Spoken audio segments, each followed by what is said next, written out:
बीच अजमेर से एक बड़ी जानकारी आपको बताते हैं। बड़ी खबर हम जानकारी से आपको रूबरू करा रहे हैं अजमेर से।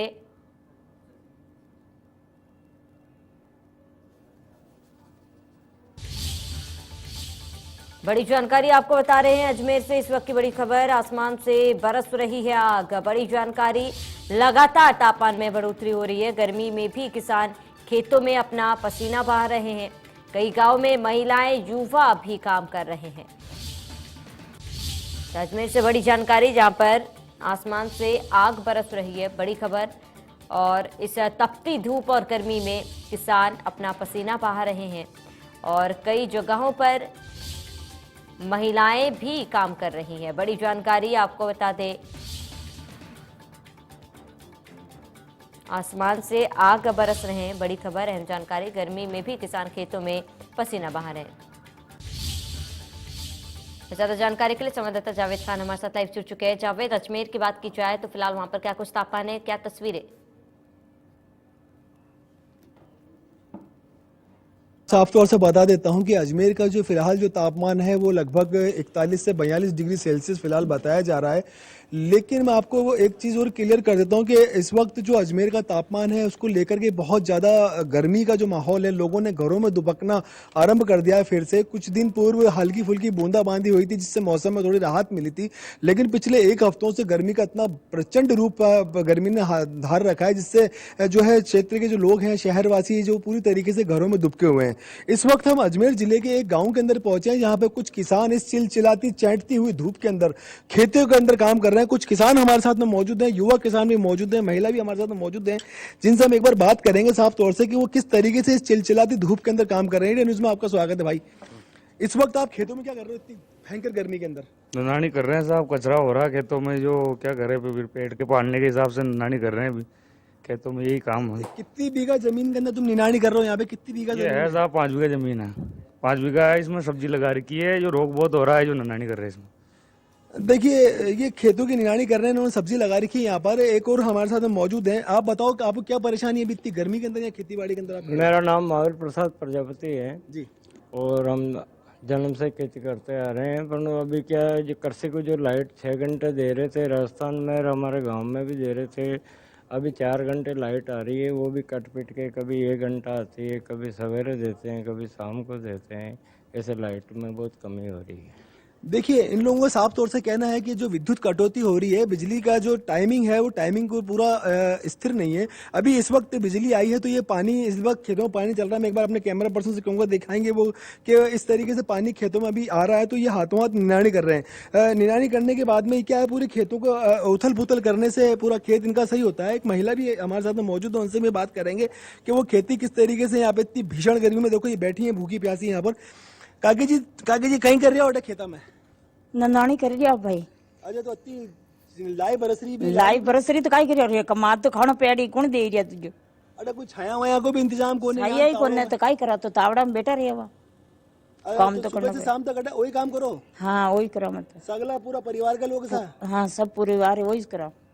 देखिए, यहाँ पर ना तो छाया का इंतजाम है, ना यहाँ पर कोई पीने के पानी का इंतजाम है। सिर्फ और सिर्फ जो पानी आ रहा है, विद्युत सप्लाई जो भी चालू हुई है, चालू होने के बाद में पूरे खेतों में जो पानी चल रहा है उसी से यहाँ पे पूरी निनाणी की जा रही है। कई ये पूरे एक ही परिवार के लोग हैं जो अपने खेतों के अंदर परिवार का पूरा भरण पोषण की पूरी चिलचिलाती धूप में कर रहे हैं। जहाँ पर हम लोग ठंडी छाया देखते हैं, ठंडा पानी देखते हैं, गन्ने का जूस देखते हैं, ये लोग अभी खेतों में बैठ के निनाणी कर रहे हैं। जी बिल्कुल, क्योंकि लगातार गर्मी का प्रकोप जो है वो बढ़ता जा रहा है और ऐसे में इस तपती गर्मी में किसान जो है वो काम कर रहे, खेतों में काम कर रहे हैं। क्या उनके लिए वहां पर कोई व्यवस्था नहीं की गई है? देखिए, मैं साफ तौर से बता देता हूँ, ये जो किसान है सब अपने निजी खेतों में काम कर रहे हैं। प्रशासन को इनकी सूद लेना आता नहीं है। ये इनका इतना हाल बुरा है, इनका साफ तौर से कहना है कि हमारे पास इतना पैसा नहीं होता है कि वो अपनी कोई छाया का इंतजाम करें या पीने के पानी का इंतजाम करें। अगर छाया में वो बैठ जाएंगे तो उनका खेत खराब हो जाएगा। कुछ जंगली जानवर होते हैं जैसे नील गाय, उससे भी इनको रखवाली करनी होती है। अपनी खेती बाड़ी में थोड़ा बहुत पैसा ये कर्ज करके लेकर आते हैं, उसका बीज ये बाते हैं, बीज बांधने के बाद में भी अगर जानवर इनका खेत खराब कर दे तो ये बर्बादी के कगार पर पहुंच जाते हैं। नील गाय से ही बहुत ज्यादा परेशान है, आवारा पशुओं से बहुत ज्यादा ये लोग परेशान है, जिसके चलते इनको पूरे दिन भर और पूरी रात भर खेतों में ही अपनी जिंदगी गुजारनी पड़ती है। जी बिल्कुल जावेद, क्या किसानों ने कभी स्थानीय प्रशासन से बात करने की कोशिश की या फिर अपनी समस्याएं उन्हें बताने की कोशिश की हो? इनसे बात करते हैं कि बुजुर्ग किसान है, ये काफी इस बारे में जानकारी रखते हैं कि आपने कभी प्रशासन से इस बारे में जानकारी दी कि जो पशु आपके यहाँ खेतों को नुकसान पहुंचाते हैं? हमने किसान आयोग में शिकायत की थी। सांवरलाल जी पहले हमारे यहाँ के विधायक हुआ करते थे, वो आयोग के अध्यक्ष थे। अजमेर पे हमारी एक बार मीटिंग हुई, उनको लिखित शिकायत दी थी हमने, तो उन्होंने तारबंदी के रूप में बाद में हमारे पास लेटर भी आया कि भाई हम सब्सिडी देंगे, और हमने अपने पर्सनल पैसों से कर्जा ले लो आके और खेतों पे झाड़ी की, तो करीब 6 बीघा के ऊपर 1 लाख 1.25 लाख का खर्चा हमें बैठा, तो उसकी सब्सिडी तो मिलनी चाहिए ना हमको। तो कोई सब्सिडी का कोई प्रावधान ये नहीं देते हैं, ये कहते हैं 3 तार खांचो 4 तार खांचो। तो हमारे तो पहले 4 इंच की झाड़ी लग चुकी है, तो उसी के पैसे में सब्सिडी मिले, सभी किसानों को तो फायदा मिले ना। देखिए सही बात है, बिल्कुल कोई सब्सिडी नहीं मिल रही है। तारबंदी की भी जो पैसा लग रहा है 5 लाख 7 लाख जो जेब से पहले लगाना पड़ता है, किसानों का कहना है कि अगर इतना पैसा हमारे पास होगा तो फिर हमें सरकार से लोन लेने की जरूरत ही नहीं होगी, लेकिन प्रशासन जो है इनकी सुनता नहीं है। जी बिल्कुल जावेद, क्योंकि देखिए लगातार बिजली की कमी जो है वो प्रदेश में बनी हुई है। ऐसे में किसानों के लिए जो समय बिजली को लेकर दिया गया था उस समय में भी बदलाव किया गया। इसके साथ ही बिजली कटौती के कारण सप्लाई भी जो है, सप्लाई में भी कमी देखी गई है। ऐसे में किसानों को कितनी दिक्कतें हो रही है और किस तरीके से वो अपना काम कर रहे हैं? देखिए किसानों का साफ तौर से कहना है कि बिजली का जो समय है वो स्थिर नहीं है। एक जगह अगर फिक्स कर दें कि 4 घंटे जो सप्लाई आ रही है वो 4 घंटे लगातार आए, तो शायद वो हो सकता है सुबह जल्दी से पानी पिला दे अपने खेतों को या फिर शाम को पानी पिला दे।